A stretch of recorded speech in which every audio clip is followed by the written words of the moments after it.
আপনারা শুনছেন horror suspicious point.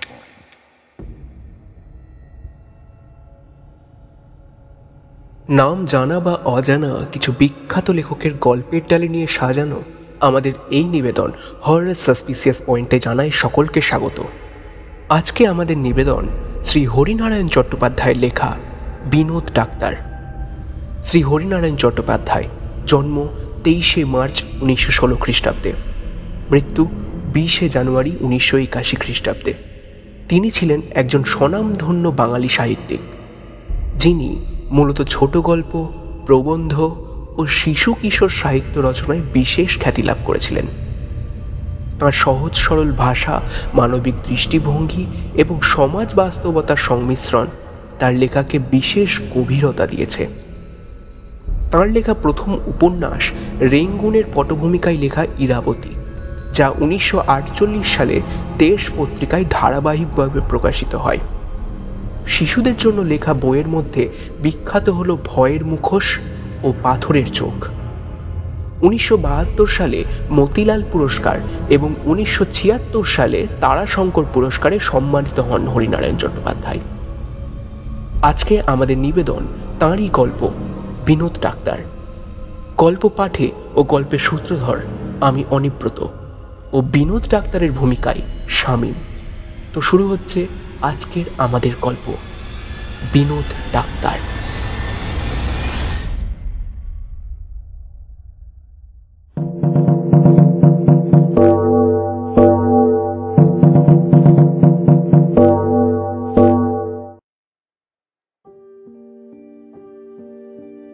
আমার চাকরি এরকমের, এক জায়গা থেকে আরেক জায়গা ঘুরে বেড়ানো, ব্যাংকের হিসেব দেখা।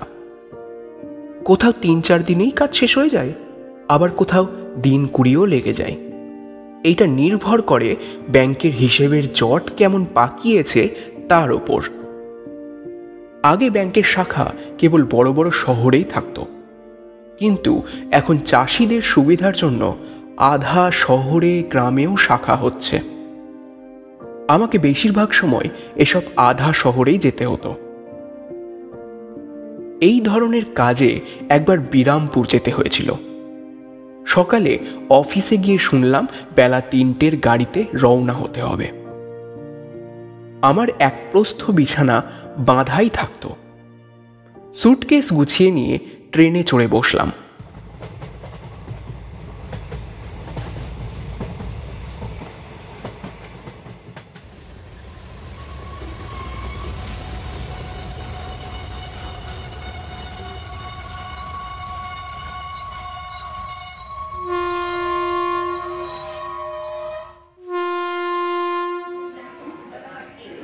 বিরামপুর স্টেশনে যখন নামলাম, সন্ধে হয়ে এসেছে।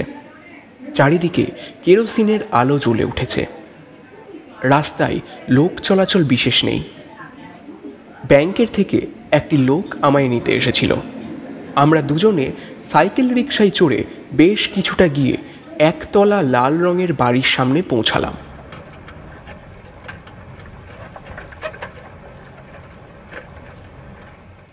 সঙ্গে লোকটি বলল, নামুন স্যার, নামুন, এখানেই আপনার থাকার ব্যবস্থা করা হয়েছে।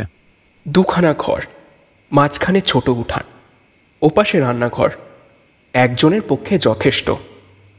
দরজার কাছে একটি লোক বসেছিল। সে আমাদের দেখে উঠে দাঁড়ালো। ব্যাংকের লোকটি বলল, স্যার, আপনার রান্নাবান্না, বাসন মাজা, ঘরদোর ঝাড়া মোছার কাজ এই করবে। রাত 9টার মধ্যেই খাওয়া শেষ করে শোবার আয়োজন করলাম। কাজের লোকটা চলে গেছে। এখান থেকে তার বাড়ি 4 মাইল দূরে। আবার কাল ভোর 6টায় আসবে। শোবার মিনিট 10-এর মধ্যেই পেটের যন্ত্রণা শুরু হলো। অসহ্য যন্ত্রণা, শরীর একেবারে কুঁকড়ে যায়, মনে হয় দম বন্ধ হয়ে যাবে। এরকম আমার হয় মাঝে মাঝে, সেই জন্য সব সময় ওষুধ কাছে রাখি। হ্যারিকেনের শিখাটা বাড়িয়ে সুটকেসটা খুললাম।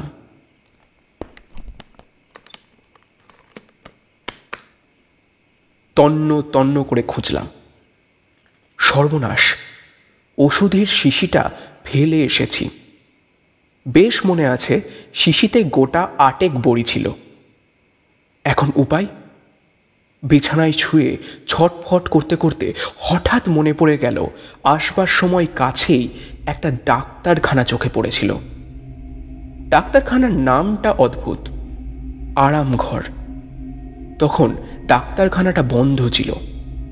হাত ঘড়িতে সময় দেখলাম 9:40। এত রাতে এই মফস্বল শহরে ডাক্তারখানা কি খোলা থাকবে? যাই হোক, আমাকে একবার চেষ্টা করে দেখতেই হবে। যন্ত্রণা ক্রমেই অসহ্য হয়ে উঠেছে। যদি ডাক্তারখানা বন্ধ হয়ে গিয়েই থাকে তাহলে খোঁজ করে দেখতে হবে ডাক্তার হয়তো ওই বাড়িতেই থাকে। দরজা ধাক্কা দিয়ে তাকে উঠিয়ে একটা ব্যবস্থা করতে বলতে হবে। কোনো রকমের উঠে দরজায় তালা লাগিয়ে রাস্তায় এসে দাঁড়ালাম।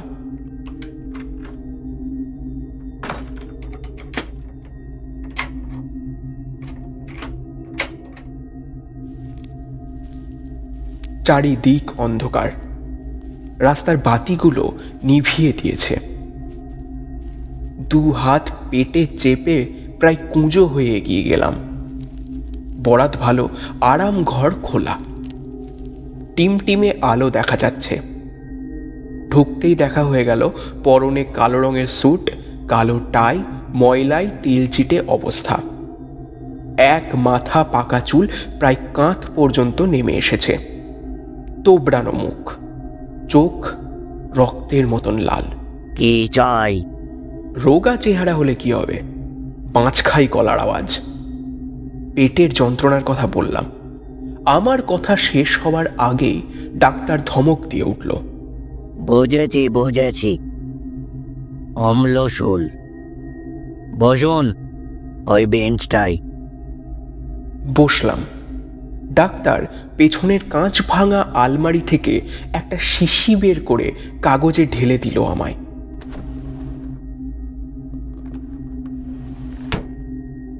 খেয়ে নিন। তামাকের গুঁড়োর মতন কালো রং, বিশ্রী গন্ধ। ভয় হলো। কেমন ডাক্তার জানি না, কি ওষুধ ঠিক নেই। খাওয়া কি ঠিক হবে? সন্দেহ হলে ফেলে দিন, খেতে হবে না। ডাক্তার গর্জন করে উঠল। টেবিল, বেঞ্চ, আলমারি সেই আওয়াজে থরথর করে কেঁপে উঠল। সঙ্গে সঙ্গে আমি ওষুধটা গালে ঢেলে দিলাম। কি আশ্চর্য, মিনিট 5 লাগলো না, ব্যথাটা একেবারে সেরে গেল। জিজ্ঞাসা করলাম, ডাক্তারবাবু আপনাকে কত দিতে হবে? আবার বোমা ফাটল। কে মশাই আপনি? বিনোদ ডাক্তারকে পয়সা দিতে চাইছেন? কত লাখ টাকার মালিক আপনি, জানেন না? আমি পয়সা নিয়ে চিকিৎসা করি না। নিজের দোষ কাটাবার জন্য মৃদু কণ্ঠে বললাম, কিছু মনে করবেন না, আমি এখানে নতুন এসেছি, এসব সত্যিই জানা ছিল না আমার। আপনার ডাক্তারখানাটা কতক্ষণ খোলা থাকে? সারা রাত। বলেই বিনোদ ডাক্তার খিচিয়ে উঠল। আপনার আর কিছু দরকার আছে? না থাকলে উঠে পড়ুন, আবার অন্য রোগীরা আসবে। বাড়ি চলে এলাম। অনেক রাত অবধি বিনোদ ডাক্তারের কথা চিন্তা করলাম। ভালো ওষুধ হয়তো দেয়, কিন্তু মেজাজটা রুক্ষ, ভালোভাবে কথা পর্যন্ত বলতে পারে না। দিন 2 পর ব্যাংকের হিসেব দেখতে দেখতে ম্যানেজার অনিল বাবুকে কথাটা বললাম। ছোট জায়গা হলে কি হবে মশাই, এখানকার ডাক্তার একেবারে ধন্বন্তরী। বাপরে, তা কার কথা বলছেন? কেন, ওই যে আরামঘরের বিনোদ ডাক্তার। আমার উত্তর শুনে অনিলবাবু কিছুক্ষণ আমার দিকে এক দৃষ্টে চেয়ে দেখল, তারপর জিজ্ঞেস করলো, বিনোদ ডাক্তারের সঙ্গে দেখা হলো কোথায়? দিন 2 আগে বুঝলেন মশাই, পেটে একটা ব্যথা হয়েছিল। এরকম আমার মাঝে মাঝেই হয়। বিনোদ ডাক্তারের একটা বড়িতেই সেরে গেলাম। হ্যাঁ, আশ্চর্য ওষুধ। অনিলবাবু আর কিছুই বলল না, কিন্তু লক্ষ্য করলাম সারাটা দিন আমাকে যেন এড়িয়ে চলল। ব্যাপারটা ঠিক বুঝলাম না। বিনোদ ডাক্তার তার বদমেজাজের জন্য বোধহয় এই এলাকায় কারও প্রিয় পাত্র নয়। এই জন্য অনিলবাবুও সম্ভবত তাকে পছন্দ করে না। তাই আমার বিনোদ ডাক্তারের কাছে যাওয়াটা অনিলবাবু ভালো চোখে দেখেনি। কিন্তু আমার অবস্থা আমিই জানি। সারা রাত সেই নিদারুণ যন্ত্রণা সহ্য করে পরের দিনই অনিলবাবুর পছন্দসই ডাক্তারের জন্য অপেক্ষা করা আমার পক্ষে সম্ভব ছিল না। দিন কয়েক পর হঠাৎই খেয়াল হলো বিনোদ ডাক্তারের সঙ্গে একবার দেখা করে আসি। খাওয়া দাওয়া শেষ, গরমের জন্য ঘুমও আসছে না। আরামঘর তো অনেক রাত অবধি খোলা থাকে। দরজায় তালা দিয়ে বেরিয়ে পড়লাম। রাস্তায় জনমানব নেই, এই সময় থাকবারও কথা নয়। আরাম ঘরের কাছাকাছি যেতেই হাসির শব্দ কানে এলো। অনেক লোকের মিলিত কণ্ঠের হাসি, খুব উচ্চ রোলে। তাহলে কি এই সময় বিনোদ ডাক্তারের বন্ধুরা আড্ডা জমায়? আড্ডা দেবার অদ্ভুত সময় তো। সামনের দিকে কেউ নেই, আওয়াজ আসছে ভেতরের ঘর থেকে। ঘরও ঠিক বলা যায় না, আলমারি দিয়ে একটাই ঘর আলাদা করা। কৌতূহল হলো, দুটো আলমারির ফাঁক দিয়ে ভেতরে উঁকি দিলাম। পিঠের শিরদাঁড়া বেয়ে যেন বরফের স্রোত নেমে গেল। পা দুটো কেঁপে উঠল থরথর করে। টেবিলের ওপর একটা কঙ্কাল শুয়ে বিনোদ ডাক্তার স্টেথোস্কোপ দিয়ে তার বুক পরীক্ষা করতে করতে বলছেন, মুখ ডালে ডালে বেরিও না, তোমার বুকের হাড় খুবই দুর্বল, কোনোদিন মট করে ভেঙে যাবে। প্লাস্টার করে শুইয়ে রাখবো, তখন মজাটা টের পাবে। বিনোদ ডাক্তারের কথাটা শুনে কঙ্কালটার সে কি হাসি। ওপরের দিকে চেয়ে দেখি একটা কঙ্কাল শূন্যে দোল খাচ্ছে।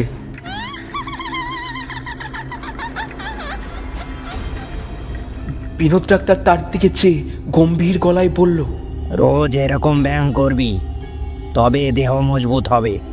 হঠাৎই হাসির শব্দে চোখ ফিরিয়ে দেখলাম কোণের বেঞ্চির ওপর বসে একটা কঙ্কাল শিশি থেকে বড়ি নিয়ে অনবরত মুখে ফেলছে আর হাসছে। অদ্ভুত হাসি, ঠিক দুটো হাড়ে ঠোকাঠুকি করলে যেমন শব্দ হয় তেমনই। কঙ্কালটা হাসতে হাসতে বলল, বিনোদ ডাক্তার, তোমার চোগা চোখ কান খুলে আমাদের মতন হালকা হও দেখি, তোমার গরমও লাগে না। কঙ্কালটা আচমকা থেমে গেল, আর কথা বলতে পারল না। বিনোদ ডাক্তার বলল, কি হলো এ? কঙ্কালটা অনেক কষ্টে উচ্চারণ করলো, গলায় বড়িটা আটকে গেছে। বলে কঙ্কালটা দু হাত দিয়ে নিজের গলাটা মোচড়ালো। মাথাটা গলা শুদ্ধ তার হাতে খুলে এলো। সেটা বার কয়েক বেঞ্চে ঠোকেই বলল, ব্যাস, ঘড়িটা নেমে গেছে। ব্যাপারটা দেখে আমার অবস্থা কাহিল।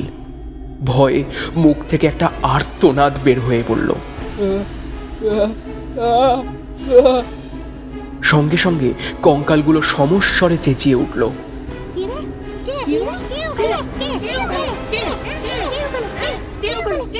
আমি আর তিল মাত্র দেরি না করে ছুটতে শুরু করলাম, প্রাণপণ শক্তিতে, কোনো দিকে না চেয়ে।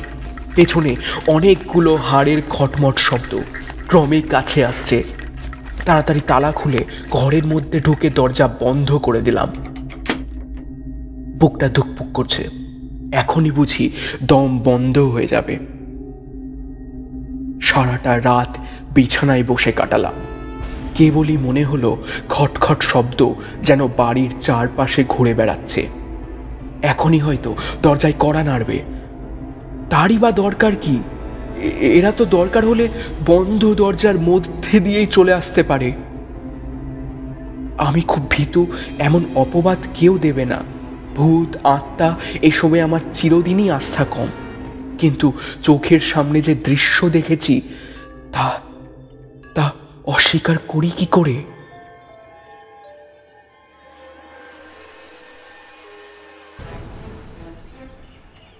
ভোরের দিকে একটু ঘুমিয়ে পড়েছিলাম। জোর খটখট শব্দে চমকে জেগে উঠলাম। না, ভয়ের কিছু নেই। কাজের লোকটা দরজা ঠেলছে। উঠে দরজা খুলে দিতে সে জিজ্ঞেস করলো,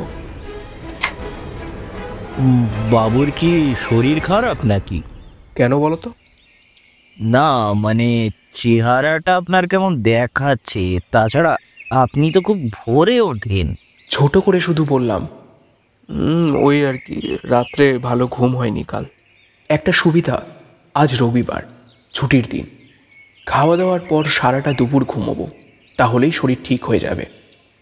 কিন্তু আগের রাতে দেখা সেই বীভৎস দৃশ্য চোখের সামনে থেকে তাড়াবো কি করে? বিনোদ ডাক্তারের সম্বন্ধে সব কিছু আমাকে জানতেই হবে। কাজের লোকটির নাম যোগেন। যখন দুপুরে যোগেন ভাতের থালা রাখছিল, তখন তাকে প্রশ্ন করলাম, আচ্ছা যোগেন, তুমি কতদিন আছো এখানে? কোথায় বাবু? এই বিরামপুরে। মাথা চুলকে যোগেন বলল, তা বাবু 20-22 বছর তো হবে, কিন্তু কেন বলুন তো? আচ্ছা, তুমি বিনোদ ডাক্তারকে চেনো? বিনোদ ডাক্তারের নামটা কানে যেতেই যোগেনের মুখের চেহারা ফ্যাকাশে হয়ে গেল। চোখের দৃষ্টিতে ভয়ের ছাপ। চিনতাম বাবু, উনি এলাকার নামকরা ডাক্তার ছিলেন। ওর ওষুধ যেন কথা বলতো। ছিলেন বলছো কেন? এখন নেই? না বাবু, বছর 5 হলো মারা গেছেন। সে কি? হ্যাঁ বাবু, 4 বন্ধু মিলে পাশা খেলছিলেন। হঠাৎ ঝড় উঠেছিল।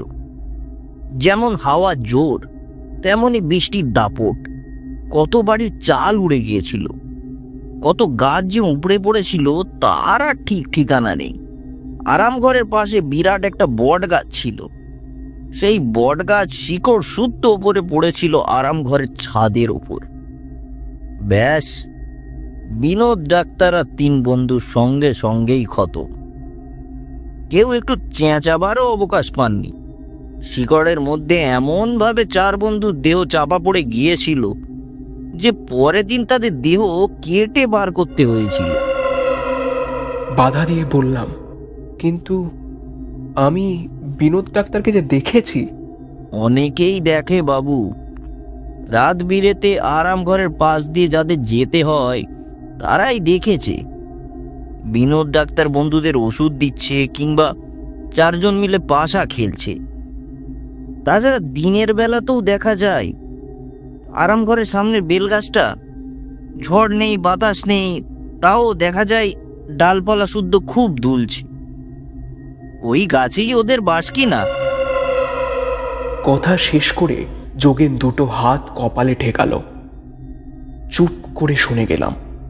অন্য সময় হলে যোগেনের একটা কথাও বিশ্বাস করতাম না, কিন্তু আমি নিজের চোখেই তো সব দেখেছি।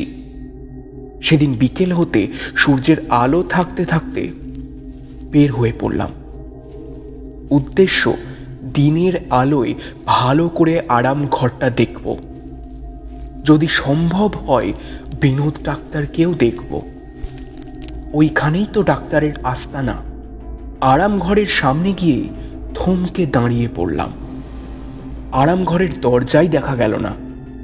তার সামনে আগাছার জঙ্গল, আকন্দ আর ফণি মনসার ঝোপ বোঝায়। বুঝতেই পারা যায় বহুদিন এ দরজা খোলা হয়নি, খোলা সম্ভব নয়। একটু এগিয়ে যেতে তক্ষক ডেকে উঠল।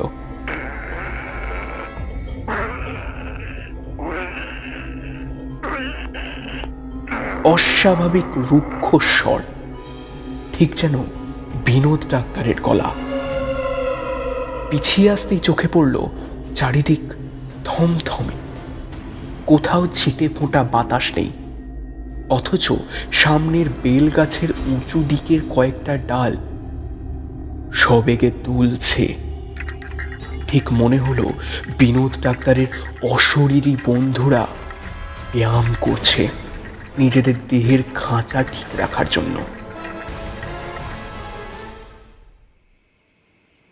বাড়ি ফিরে এলাম। আরাম ঘরের কাছাকাছি থাকতে আর সাহস হলো না, এমনকি বিরামপুরেও নয়। শরীর হঠাৎ খুব খারাপ হয়ে পড়েছে, এখানে থাকার সম্ভব নয়।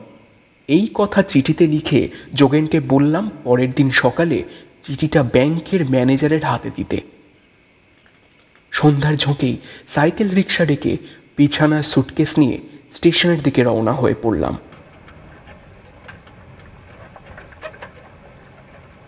আমার পক্ষে বিরামপুরে থাকা আর সম্ভব নয়।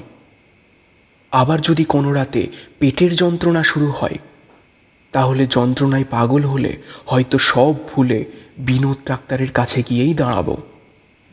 কিন্তু তার দেওয়া ওষুধ কি আর খেতে পারবো? খেতে সাহস হবে?